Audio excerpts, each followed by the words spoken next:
क्या ईरान के सबसे ताकतवर शख्स supreme leader Ayatollah Ali Khamenei देश छोड़कर भागने वाले हैं? क्या 1979 की इस्लामी क्रांति के बाद सत्ता में बैठे तंत्र के ताश के पत्तों की तरह बिखरने का समय आ गया है? 10 दिन से ज्यादा समय हो गया है। ईरान की सड़कों पर गुस्से का सैलाब दिख रहा है। कई लोग इसे परिवर्तन की ऐसी आंधी बता रहे हैं जिसका इंतजार दुनिया के कई देश बरसों से कर रहे हैं। कहने को यह महंगाई के खिलाफ प्रदर्शन है, लेकिन जानकार दावा करते हैं कि पर्दे के पीछे की कहानी कुछ और ही है। ब्रिटिश अखबार द टाइम्स की एक रिपोर्ट में ऐसे कई दावे किए गए हैं जो हैरान करने वाले हैं। दावा है कि खामेनेई रूस भागने की फिराक में है। क्या वाकई ऐसा हो सकता है? और इस उथल पुथल के बीच सबसे बड़ा सवाल, ईरान में फंसे हजारों भारतीय किस हाल में हैं? ईरान जो बरसों से बेहाल है, भारतीय छात्र वहां क्यों जाते हैं? ईरान में भारत के निवेश का क्या होगा? क्या चाबहार पोर्ट में लगी भारत की बड़ी रकम डूब जाएगी? इन सारे सवालों के जवाब हम देंगे इसी वीडियो में। अब वो सवाल जिस पर दुनिया बात कर रही है, क्या ईरान छोड़ने जा रहे हैं खामेनेई? द टाइम्स की रिपोर्ट कहती है कि 86 साल के खामेनेई ने देश में बढ़ते गुस्से को देख अपना एग्जिट प्लान तैयार कर लिया है। यह दावा किया जा रहा है कि उनके साथ उनके बेटे मुस्तफा और शासन के 20 खास करीबियों का एक दल रूस की राजधानी मॉस्को के लिए उड़ान भर सकता है। लेकिन क्या ये इतना आसान है? खामेनेई सिर्फ एक नेता नहीं, एक अरबपति साम्राज्य के मालिक भी हैं। सेताज जैसी संस्थाओं के जरिए वो अरबों डॉलर की संपत्ति कंट्रोल करते हैं। ये रिपोर्ट बताती है कि इन नेताओं के रिश्तेदारों ने पहले से अमेरिका, कनाडा और खाड़ी देशों में अपनी प्रॉपर्टी और कैश को सुरक्षित कर लिया है। सवाल यह भी है कि ईरान जल क्यों रहा है? आखिर ऐसा क्या हुआ कि 10 दिन से ज्यादा समय से ईरान के 100 से ज्यादा शहर आग की लपटों में हैं? इसका जवाब है आर्थिक बदहाली। दिसंबर 2025 में ईरानी मुद्रा रियाल इतिहास के सबसे निचले स्तर पर पहुंच गई, 14,50,000 प्रति डॉलर। यानी जैसे भारत के 90 रुपयों की कीमत अमेरिका के $1 के बराबर है, उसी तरह ईरान के 14,50,000 रियाल की कीमत $1 के बराबर है। ईरान में खाने पीने की चीजें 72% और दवाइयां 50% महंगी हो गई हैं। उधर सरकार ने 2026 के बजट में 62% टैक्स बढ़ाने का प्रस्ताव दे दिया है।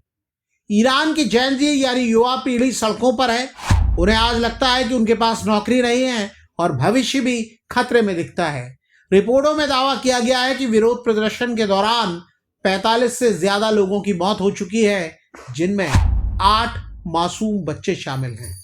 अमेरिकी राष्ट्रपति डोनाल्ड ट्रंप ने भी चेतावनी दे दी है कि अगर ईरान ने पहले की तरह लोगों को मारा तो उसे भारी कीमत चुकानी पड़ेगी।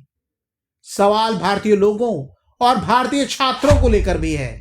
ईरान में हजारों की संख्या में भारतीय छात्र, बिजनेसमैन और प्रोफेशनल्स रहते हैं।